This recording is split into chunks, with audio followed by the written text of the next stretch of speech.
ವೀಕ್ಷಕರಿಗೆಲ್ಲ ನಮಸ್ಕಾರ. ನಾನು ಅಯ್ಯಂಗಾರ್ ಫುಡ್ಸ್ ಇಂದ ಗೀತಾ ಶೇಷಾದ್ರಿ ಮಾತಾಡ್ತಿರೋದು. ಈ ದಿವಸ ನಾನು ವೀಕ್ಷಕರ ಬೇಡಿಕೆಗೆ ಒಂದು ಅಡೆ ದೋಸೆ ಅಂತ, ಖಾರದ ಅಡೆ ದೋಸೆ ಅಂತ ಮಾಡಿ ತೋರಿಸ್ತಾ ಇದ್ದೀನಿ. ಅದಕ್ಕೆ ಬೇಕಾಗೋ ಪದಾರ್ಥಗಳನ್ನ ತೋರಿಸ್ತೀನಿ. ದಯವಿಟ್ಟು ವಿಡಿಯೋನ ಸ್ಕಿಪ್ ಮಾಡದೆ ಪೂರ್ತಿಯಾಗಿ ನೋಡಿ ಎಲ್ಲರೂ.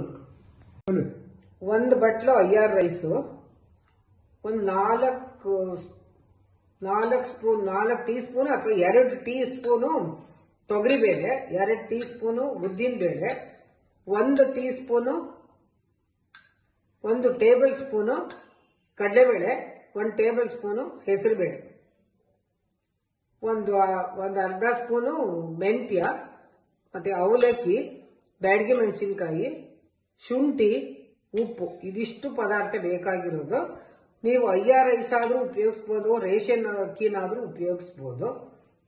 ಇದನ್ನ ಒಂದು 5 ಗಂಟೆ ಕಾಲ ಎಲ್ಲದನ್ನು ತೊಳೆದ್ಬಿಟ್ಟು ಕ್ಲೀನಾಗಿ ಬೆರೆಸ್ಕೊಂಡೇ ತೊಳಿಬಹುದು. ಎಲ್ಲಾನು ಬ್ಯಾಡಗಿ ಮೆಣಸಿನಕಾಯಿ ಬಿಟ್ಟು, ಅವಲಕ್ಕಿನೂ ಬಿಟ್ಟು, ಇದಿಷ್ಟು ಬೇಳೆಗಳು, ಮೆಂತ್ಯ, ಇದಿಷ್ಟನ್ನು ಕ್ಲೀನಾಗಿ ತೊಳೆದು ಬಿಟ್ಟು ನೆನ್ಸಿಟ್ಬಿಡಿ. ಫಸ್ಟ್ 5 ಗಂಟೆ ಕಾಲ ನೆನ್ಸಿಟ್ಬಿಟ್ಟು ಆಮೇಲೆ ಮಿಕ್ಸಿಗೆ ಹಾಕೊಂಡು, ತುಂಬಾ ನೈಸ್ ಆಗೋದು ಬೇಡ, ಸ್ವಲ್ಪ ತರಿ ಇದ್ರೂ ಪರವಾಗಿಲ್ಲ, ಅದನ್ನ ರುಬ್ಬಿಟ್ಕೊಂಡು ಒಂದು 8 ಗಂಟೆ ಕಾಲ ಸ್ವಲ್ಪ ಊರಕ್ಕೆ ಬಿಡಬೇಕು. ಸ್ವಲ್ಪ ಚೆನ್ನಾಗಿ ಊರ್ಕೊಡುತ್ತೆ. ಆಮೇಲಿಂದ ಅದನ್ನ ದೋಸೆ ಮಾಡೋದು ಮಾರನೇ ದಿವಸ. ಅವಲಕ್ಕಿನ ಇದ್ರ ಜೊತೆಗೆ ನೀವು ಮಿಕ್ಸಿಗೆ ಹಾಕ್ಬೇಕಾದ್ರೆ ಅವಲಕ್ಕಿನ, ಬ್ಯಾಡಗಿ ಮೆಣಸಿನಕಾಯಿ, ಉಪ್ಪು, ಶುಂಠಿ ಹಾಕೊಳ್ಳಿ. ಇದಿಷ್ಟು ಸಾಮಾನು. ಇವಾಗ ತೋರಿಸ್ತೀನಿ ಬನ್ನಿ.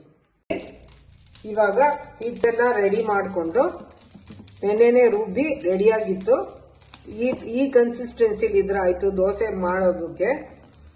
ಎಲ್ರಿಗೂ ಅಭ್ಯಾಸ ಇರುತ್ತೆ, ಹೊಸದಾಗಿ ಕಲ್ಸ್ಕೊಳ್ಳೋರು ಹೇಳ್ತಿದ್ದೀನಿ. ಇದು ಬ್ಯಾಡಗಿ ಮೆಣಸಿನಕಾಯಿ ಹಾಕಿದ್ರಿಂದ ಕೆಂಪು ಕಲರ್ ಬಂದಿದೆ, ಶುಂಠಿ ಬ್ಯಾಡಗಿ ಮೆಣಸಿನಕಾಯಿ ಹಾಕಿದ್ರಿಂದ ಕೆಂಪು ಬಂದಿದೆ. ಎಲ್ಲ ನೋಡಿ ಮಾಡ್ತಾ ಇದ್ದೀನಿ ಇವಾಗ ದೋಸೆನ.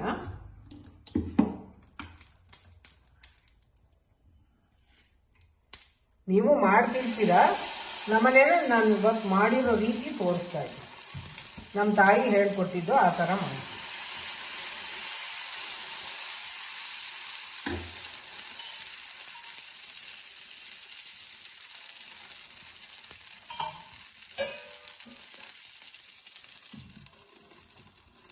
ನೋಡಿ, ಒಂದ್ ಕಡೆ ಬೆಂದಿದೆ, ದೋಸೆ ತಿರುಗಿಸ್ತಾ ಇದ್ದೀನಿ.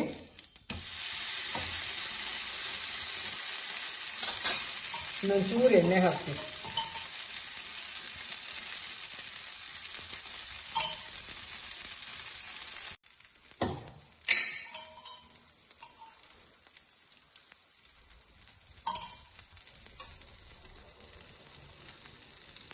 ಈಗ ಆಗಿದೆ ಇದು.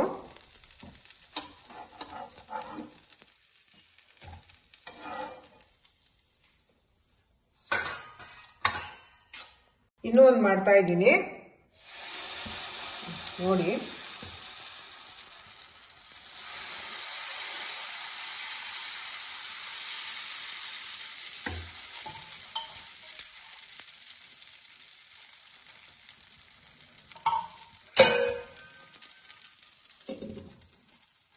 ನೋಡಿ, ಒಂದ್ ಕಡೆ ಆಗಿದೆ, ಇನ್ನೊಂದು ಕಡೆಗೆ ತಿರುಗಿಸ್ತಾ ಇದ್ದೀನಿ.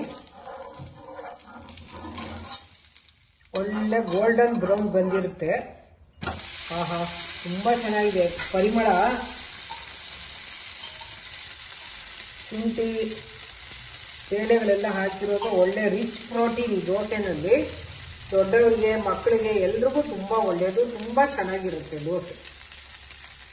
ನೋಡಿ, ಕಲರ್ ತುಂಬಾ ಚೆನ್ನಾಗಿದೆ, ಗೋಲ್ಡನ್ ಬ್ರೌನು. ಇದನ್ನ ಮಾಡುವಾಗ ನಾನು ಸ್ವಲ್ಪ ಇಂಗಿಂದ ನೀರು ಇರುತ್ತಲ್ಲ ಅದನ್ನ ಸೇರಿಸ್ಕೊಂಡು ಮಾಡಿದೆ. ಅದ್ರದ್ದು ಘಮ ತುಂಬಾ ಚೆನ್ನಾಗಿದೆ. ಚಟ್ನಿ ಜೊತೆಗೆ ನಾನು ಸರ್ವ್ ಮಾಡ್ತಾ ಇದ್ದೀನಿ ದೋಸೆನ. ಬೇಕಂದ್ರೆ ತುಪ್ಪ ಹಾಕೊಂಡು ತಿನ್ಬೋದು, ಇದ್ರಲ್ಲಿ ಉಪ್ಪು ಖಾರ ಎಲ್ಲ ಇರುತ್ತೆ. ಚಟ್ನಿ ಮಾಡಿದ್ದೆ, ಅದರಿಂದ ಚಟ್ನಿ ಜೊತೆ ಸರ್ವ್ ಮಾಡ್ತಿದ್ದೀನಿ.